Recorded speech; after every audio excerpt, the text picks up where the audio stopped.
I offer you this, like Chael Sonnen offering you a Ridge wallet full of low-carb cereal and possibly some Kevin Lee. That, yes, Volkanovski is the best featherweight ever, but in terms of a run and the most ball-tingling, exciting performances, that's still Max Holloway. And I'm going to tell you 4 things he does really effectively that you should be able to steal. Number 1, hand position. Classic hand position is down by the temple, right back here. What this means is we've got this immediate guard to cover our chin, but our punches have to travel the longest distance. By that time, the opponent has probably seen it, or possibly seen it if we haven't set it up with feints or got the timing on it. What Holloway will do, sometimes extend his stance and hold his hands a bit longer. What this means is as he just extends his arm, punches only have to travel a really short distance. It also extends the range, so he's able to take those steps back and get in a bit quicker. It means he can up his volume without putting as much effort in. It can hit the target much quicker, and especially in 4-ounce gloves.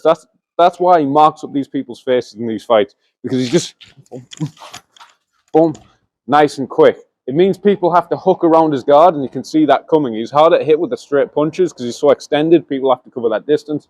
But as they hook around, he can take those steps back to get out of range. He does still get hit sometimes by that hook around the side. Aldo hit a beautiful feint jab to hook. It landed really clean on him. But that's number 1. And getting onto that, moving backwards leads us to number 2, is he retakes the initiative. A lot of people think they have really good footwork because it can get out the way. They think they have good footwork because it can move out the way. They think they have good footwork because it can circle off.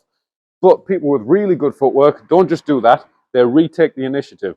So as he takes 1 step back, he might check hook. He can double jab back in just like that because his back foot is in a really solid position. He can switch stance, and suddenly he's got new angles for attack. As well, he circles off and then uses that dominant angle from the circling off to get back onto people. Watch his fight with Jose Aldo. Everyone said, you've got to take Jose Aldo into deep waters. You've got to take him into the 3rd, 4th, 5th round. He's going to get tired. People would do that, but people would do that like Ricardo Lamas and stand 5 miles away, not pushing a pace. It doesn't matter if you take him into that round if you're not pushing a pace. Whereas Holloway was always able to, boom, he take those 2 steps, and then he's back in. And because his arms are extended, like number 1, it doesn't take him a lot to get right onto his opponent and land those shots again. That's number 2, retaking the initiative. Practice that a lot on pads, practice that in footwork drills, practice that shadow boxing. Right. Number 3 is using kicks to steal foot position or to switch stance to hide it. So, really good example, especially when he's southpaw. He did this against Cub Swanson. He did this against Anthony Pettis. He'll touch that side kick again. It's like a poke, similar to how he hit that jab. It's like that poke. He hits the jab. Boom. Getting outside foot position in an opposite stance matchup is always really difficult just by setting it up with your hands. Because people are trained, people are expecting that. People are expecting the southpaw to work that foot on the outside, or the orthodox to work that foot on the outside when they fight a southpaw. In that opposite stance matchup, it's hard just to get the foot outside. But if I'm harassing the knee, I'm getting them to stand still, to brace their knee so they don't get their leg extended back.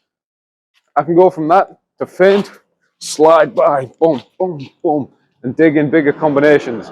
Absolutely brilliant stuff he did against Max Holloway. And in his recent fight with Arnold Allen's a southpaw, so he's hitting that right kick, he's hitting that body kick. He can bring that knee up and step down into his more in-tight hooking combinations, head, body, head, head, body, head. It's hard just to step. If I was just to step, that's how I can get chinned really easily. Eddie Alvarez tried to shift in on Conor McGregor, absolutely loads, and he just got caught with that counter left. Against a southpaw with a good left hand, it's really difficult just to shift. But if I get him bracing, if I get him expecting that right kick, I load it up, suddenly I can step down him in range. Hooks, hooks, hooks, hooks, hooks, hooks, and I'm doing damage. So that's number 3, using kicks to steal the foot position or to hide the stance switch. And number 4, really effective, straight punches to the body. Boom, boom, boom, straight punches to the body. A lot of really good effective straight punches in the body. 1, they can't come inside it the same way they can come inside a hook to the body.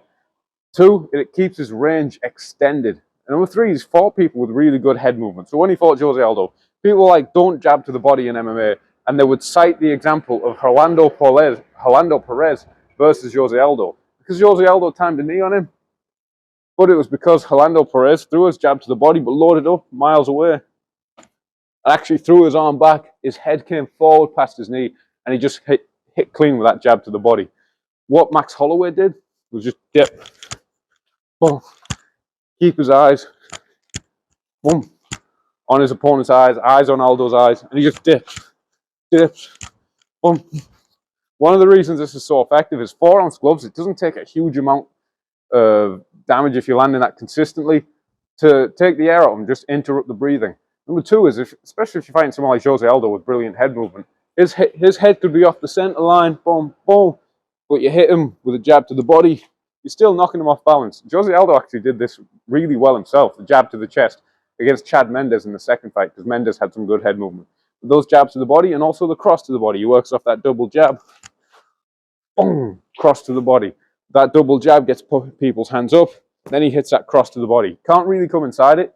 If you're trying to duck under and take Holloway down, you can't really take him down. If he threw that big straight shot to the head, there's that chance you can duck under, but he's always got that whizzer and frame ready. But there's a chance you can duck under. Hit that cross to the body, it wears people out. They can't move the head, they can't move the body out the way the same way, and they can't duck under it for the takedown. And speaking of jabs to the body, for the Patreon Kings, let's talk about some Now You Ain't Away stuff.